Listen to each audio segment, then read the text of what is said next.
Hey, I'm Irina. I'm with Nav the Life. This is my channel. I live here in Central America with my family. My 4-year-old daughter, about to be 5, my husband. We have dog, we have cat, we have chickens, we have rabbits. I know we're missing something, but we have a lot of stuff. In my channel, I tell you the things that I've uncovered, like finding a great nanny, to what's the worst things about Panama, to hey, things to do and to keep in mind when you're moving to Panama. So I just kind of share with you my experiences, and I have a lot of fun doing it. So hopefully, what I'm sharing something with you, you get something from there. And then if there's something that you're interested in that you want more information about, and it's obviously here where I'm at, let me know, and I'll see what I can do. Thanks for joining us. This is Irina with Navarro the Life, and today we are going to talk about the 5 top tips that I took to get our daughter to be completely bilingual with the native tongue. And what's really cool about that is that, yes, she speaks Spanish, but she has that dialect. So, like, when people see her, they're like, and hear her speak, they're like, is she Panamanian? I'm like, no. They're like, oh, wait, you're her dad's Panamanian? No. Like, so, like, how does she speak like she's from here? And it's because we brought her here and we embarked on this incredible journey. So, the number one thing was the most obvious. We moved to Latin America. We moved to Panama. We're here in Coronado, and we moved to the beach. We're not in the Coronado, like amongst the other expats. We are amongst the locals. We moved where we are amongst the locals because we're allowed to, or not allowed. We're able to really experience Panama and be a part of the full culture. So that was a big deal for us. The second thing was that we did get a Spanish nanny for her. Getting her a Spanish nanny was amazing because it allowed us to have someone else come into our home and try to teach her, how to speak Spanish. So at the time, Isla was 2 when we moved here, and as a result, she was learning how to speak English, and then she was also learning how to speak Spanish. So at the same exact time, she was learning both languages. The benefit of that is that she understands both languages very well. So she doesn't have to think how to respond in Spanish or how to respond in English. She just does it. So that was really cool about doing it this way. One thing to think about is if you do it this way, understand that your child is going to focus because it's more of a survival. So if they're learning both languages at the same time, other kids might be doing other things. Your child might not be focusing on that. So just keep in mind every child's different. But let them learn at their own path.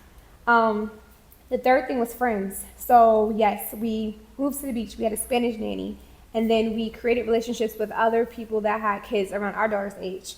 What's amazing about that is that their parents, they don't speak English and we don't speak Spanish, but we just had a vibe, so we were able to use translator and just still have conversation. We could still communicate. But their kids only speak Spanish, and obviously Isla's a kid, she wants to play, so she's playing with them, and they're just having fun, the kids. So she's learning through play, and that's a big deal because those relationships are still ongoing today. They're now her tia and tio, her abuela, those are her friends and her family, and they have this really close relationship. And they still only speak Spanish, but now Isla's able to communicate with them, in Spanish as well.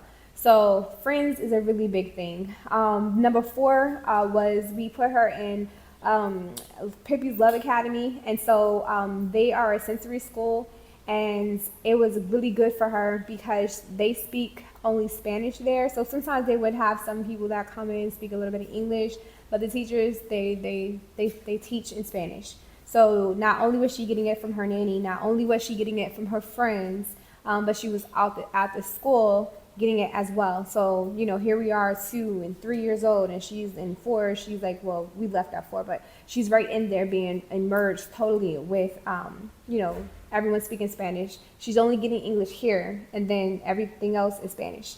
And then the number 5 thing was her activities. So her swimming lessons, her horseback riding lessons, her ballet lessons, all Spanish.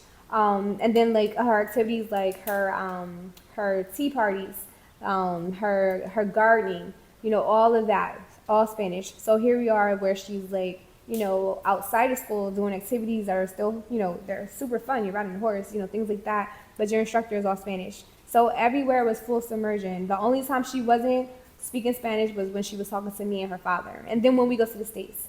As a bonus, I will say if your child is you know, young still, you know, like even if they're just like an infant, not like, you know, a couple of months, whatever, put on Spanish cartoons. Go on YouTube. There's a lot of cool people on there that teach Spanish. You know, let them hear that dialect so it's not foreign to them. So I think that's a big deal. We did that with her, not knowing we were going to be moving to Latin America. We were just doing that because we wanted her to learn Spanish.